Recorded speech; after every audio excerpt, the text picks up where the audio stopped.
Good evening, everyone. My name is Vedanshi Tiwari, and my topic is National Vector-Borne Disease Control Program. What are vectors? So, vectors are living organisms that can transmit infectious diseases between humans or animals to humans. Mostly, vectors are blood-sucking insects which suck blood from one human being or one organism and then transmit it to the other while sucking their blood. Mostly, like the most common vector is mosquito, and the other examples are ticks, flies, sandflies, fleas, bugs, and snails. The National Vector-Borne Disease Control Program was launched in the year 2003 to 2004 by the convergence of three ongoing programs on malaria, filaria, and Kala Azar. It also included Japanese encephalitis and dengue. In year 2007, chikungunya fever had re-emerged, and that's why it was added to the program. The Directorate of National Vector-Borne Disease Control Program is the national level technical nodal officer. And then every state has a state control component under the directorate, that is the national one. Then at every district level, we have district malaria officers, and they are under the district chief medical and health officers, which are present in each state. So now what are the strategies through which the program controls diseases? So there are three main strategies. First is disease management, second is integrated vector management, and third is supportive interventions. In disease management, we detect the disease as early as possible, okay, and then we prepare uh, for a epidemic response in the area. And then second is integrated vector management. In this, anti-larval and anti-adult measures are taken and proper surveillance is done to see whether the disease is increasing in a certain part of area. Then supportive interventions are done, public partnership, monitoring and evaluation, proper research is done to study the disease, and behavioral change communication is done. People are educated about the disease, how to avoid it, so that it does not spread as much as it is spreading right now. So the first topic is malaria elimination. So what are the vision and goals for eliminating malaria? So the vision is to eliminate malaria nationally and improve health and quality of life and to reduce poverty. The goals, how will we eliminate malaria?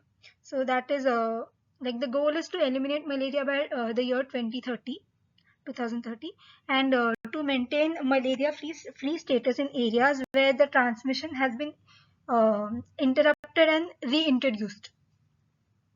Now the control strategies for malaria, there are five things that we can do. The first is epidemiological surveillance and case management. Second is integrated vector management. Third is epidemic preparedness and early response. Fourth is strengthening of referral services. And fifth is supportive interventions. In epidemiological surveillance, how can we do that? By case detection and declaring it active or passive. Early diagnosis and giving complete treatment to the people. And surveillance, continuous surveillance to see whether the person is like becoming better or not, if there are any other side effects. Then integrated vector management to reduce the spread of disease by eliminating the vectors. So anti-larval measures are there, anti-adult measures are there to reduce the larva, and we also need personal protection so that the mosquitoes does not affect us. So this can be done by using mosquito net or using mosquito repellents so that we don't get bit by mosquitoes and we don't develop malaria. So malaria is classified into four states or four categories. The first category is category 0, which is prevention of re-establishment phase. Category 1 is elimination phase, category 2 is pre-elimination phase, and category 3 is intensified control phase. In 1971, urban malaria scheme was launched. Under this scheme means that we have to overcome the increasing incidence of malaria in urban areas, and the vector in these areas was Anopheles stephensi. Increased anti-larval measures and drug treatment was done to reduce the incidence of malaria in these areas. This was done by reorganization. There were many malaria units which were reorganized to geographic boundaries where the number of cases was more. Then decentralization of laboratory services was done, and establishment of drug distribution centers and fever treatment depots was done to eliminate malaria. The second disease is lymphatic filariasis. Filariasis is endemic in 250 districts in 20 states and union territories. According to the recent estimates, there were 600 million people which were exposed to the risk of this infection. The program for malaria was started in 1955, and it has been filariasis has been a major health problem in India next to malaria. So now what is the strategy to reduce lymphatic filariasis? So initially an annual mass drug administration was done in which the single dose of DEC, diethyl carbamazine, was given. And this strategy was continued for almost 5 years to the whole population except children below 2 years, pregnant women, and seriously ill people. The vector control was done through anti-larval spray at weekly intervals, and biological control was done through larvivorous fishes. Environmental engineering through source reduction and water management information, education and communication was also done.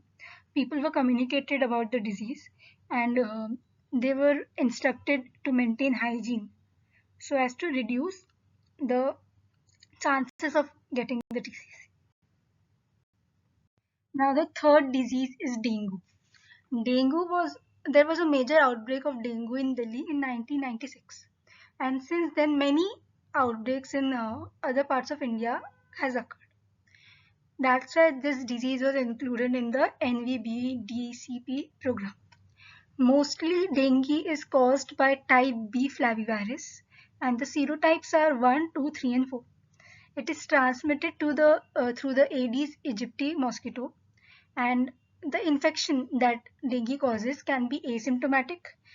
It can be a classic dengue fever, dengue hemorrhagic fever without shock, and dengue hemorrhagic fever with shock. So now what is the control strategy for dengue? So dengue can be controlled by public awareness and community involvement. Then efforts should be made against the breeding of the Aedes aegypti mosquito. We can reduce the source of the mosquito. We can protect ourselves from mosquito bites by using mosquito nets or using mosquito repellents.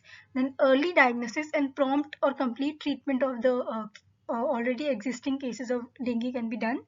And the Aedes aegypti breeding sites should be checked and should be eradicated. So now what are the steps for prevention and control that the government of India has taken? So these include development of a long-term action plan for prevention and control of dengue in the country. Then there are national guidelines for clinical management of dengue fever and the other 4 types of dengue fever. Then establishment of a sentinel surveillance hospitals with laboratory support for proper diagnosis and treatment of the existing cases. Then, to maintain the uniformity and standard of diagnostics in the laboratories, IgM, MAC, ELISA test kits are provided through the National Institute of Virology in Pune. And the cost for these tests is borne by the Government of India.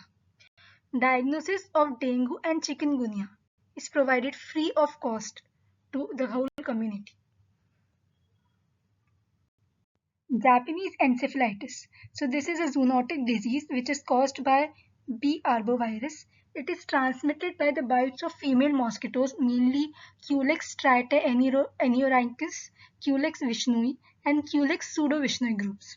It is mostly of a zoonotic nature, but man is an accidental host. The virus is neurotorpic and it mainly affects the central nervous system. So, what is the control strategy for Japanese encephalitis? Basically, care of the patient is taken to prevent the sequel development of safe and standard vaccine. Then proper surveillance is done. Then studies are done to identify high risk cases. And then epidemiological monitoring of the disease is done for effective implementation of this control measures. Kala Azhar. This is caused by L. donovani. It is transmitted to man by the bite of female sandfly. In India, mostly it is endemic in states like Bihar, Jharkhand, West Bengal, and Uttar Pradesh. And the target is to reduce annual incidence of Kala Azhar to less than 1 out of 10,000 people. So now, what are the strategies that we have taken to prevent Kala Azhar? So mostly it is enhanced case detection and complete treatment, including the introduction of rapid diagnostic test and oral drug. Oral drug which is taken for treatment is miltrifosine. Now, interruption of transmission can be done through vector control. This is done by insecticidal residual spray with synthetic pyrethroid, and then the other is BCC and intersectorial convergence, capacity building, monitoring, supervision, and evaluation. So those were our topics. Now there are a few MCQs on the above topics that we have studied in this slide. So the first question is, which of the following is a correct matching pair of disease and pathogen? A. Filariasis wuchereria. B. Kala Azhar glossina. C. Sleeping sickness leishmania. And D. Malaria anopheles.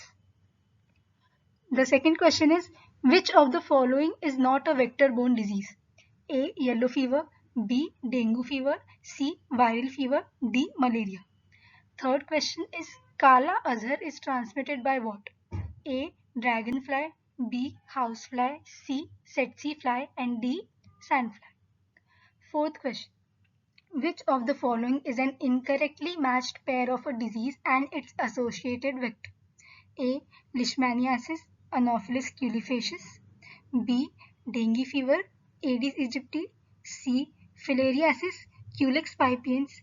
D. Sleeping sickness Glossina palpalis. Fifth question. When was chikungunya added to the program? A. 2002. B. 2004. C. 2006. D. 2007.